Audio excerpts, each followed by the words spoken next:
Welcome to our channel. Today we how to configure AWS Lambda for event-driven data processing. Quick tutorial step-by-step clearly. First, log into your AWS Management Console. Navigate to the AWS Lambda service from the Services menu. Click on the Create Function button. Select the Author from Scratch option. Give your function a descriptive name in the function name field. Choose the appropriate runtime for your code, such as Python or Node.js. Under Permissions, select Create a new role with basic Lambda permissions. Click on the Create Function button to proceed. Once your function is created, scroll down to the function code section.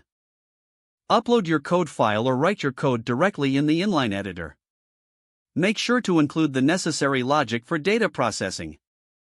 Next, scroll down to the Environment Variables section if you need to configure any variables.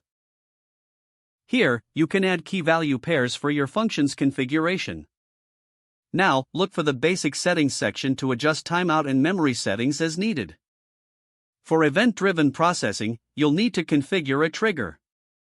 Click on the Add Trigger option. Choose the desired AWS service to initiate the function, such as S3, DynamoDB, or SNS. Configure the trigger settings according to your selected service. Save the trigger configuration. Scroll back to the top and click the Deploy button to save your changes. To test your function, navigate to the Test tab.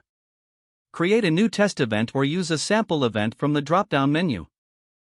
Click the Test button to execute your function. Check the output and logs to verify that your event-driven processing works correctly. Once satisfied, return to the function configuration to refine settings as necessary. Your AWS Lambda function is now configured for event-driven data processing. If the page does not load, refresh the browser or try again in a private or incognito window. Make sure you are using the correct email address, then retype it carefully to avoid small typos. If your password is not accepted, use the Reset option and create a new strong password you can remember.